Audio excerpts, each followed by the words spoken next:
All these years I thought I was lucky, but no, Harry Caray was lucky that day. Hey there! If you were one of the lucky ones to be a kid in the 80s and 90s, and your parents sprung for basic cable, and you were a baseball fan, then getting to watch the Cubs every afternoon on WGN was one of the best things ever.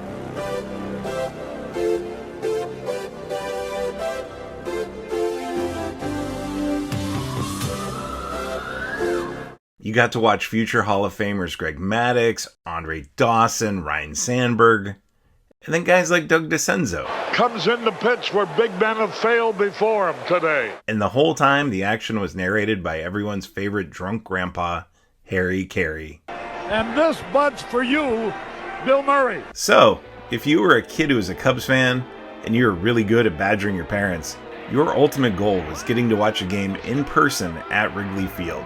That was the pinnacle of being a baseball fan as a kid.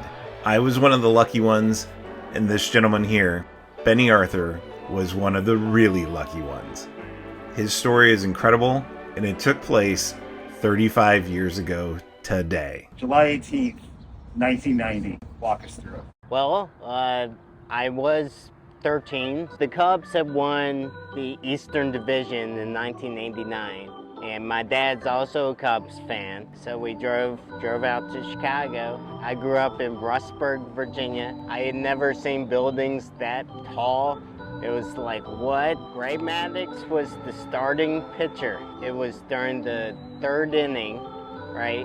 Harry Caray on air says, and the Arthurs are here from Rustburg, Virginia. The Bennie Arthurs from Rustburg, Virginia, because my dad also goes by Bennie. And the moment was captured on VHS tape.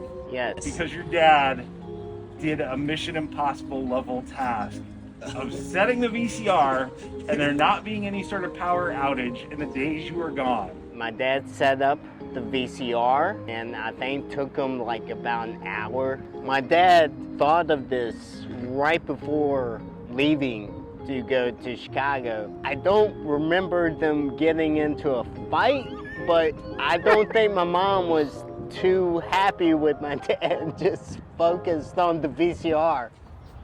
Let's roll the tape. The pitch. Curveball low.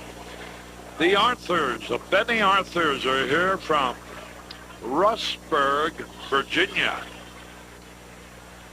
So my dad got Harry Caray to do that because he wrote a note and gave it to one of the ushers.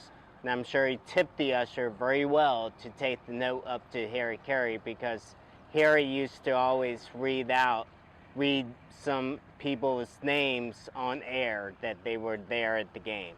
What did it feel like when you got home and you turned on the game, VCR worked, and you're watching the game, and the moment came that Harry Caray says your name? Oh my God, like I flipped out. Like I thought that was the coolest thing ever. Took the tape with me to college to show this tape off to anyone who would let me play the tape for them. How many girls were impressed by the tape? None.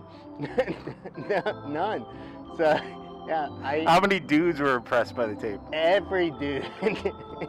But there's another wrinkle to this story. Yeah. What happened later that night? Yes. Where'd you go for dinner? We went to Harry Caray's restaurant. My mom dressed me. I was 13 years old, but my mom wanted me to dress nice, going to Harry Caray's restaurant. And yeah, we're sitting there, and in comes Harry Caray. And my dad talks me into walking up to Harry Caray. And so I get up and start walking over, and I still remember this. Someone from the restaurant tried to get me to sit back down, and Harry Caray goes, "Come out, let the ball through." Harry Caray met me, talked with me for a little bit. I don't really remember what we talked about because I was just starstruck and couldn't believe that I was talking with Harry Caray. So this is where our conversation has to take a turn. Okay. You didn't grow up to become a baseball player. Like a lot of us, we all want to be big leaguers. But you did get to play a big leaguer. I was on a show called Drunk History, and we did the story of the 1919 White Sox. You also have another notable achievement. Do you mind telling us what people might recognize you for? I was also on a show called The Ben Show with Ben Hoffman, and there's a sketch on the show called The Last Text, which is more commonly known as the mayor of Titty City. I was texting my friend Craig. He invited me to a party and said that there was lots of hot chicks there. I said, are there lots of big old titties? And he wrote back, hells yeah, Titty City. And I wrote, oh yeah, dude, I'm gonna be mayor of Titty City with my dong. So let's just get this straight. Yes. You're the mayor of Titty City. I am the mayor of Titty City.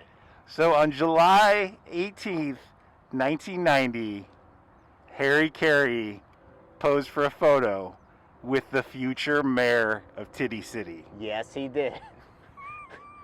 Yes, he did. So Harry Caray was lucky. All these years I thought I was lucky, but no, Harry Caray was lucky that day for meeting the future mayor of Titty City. Holy cow!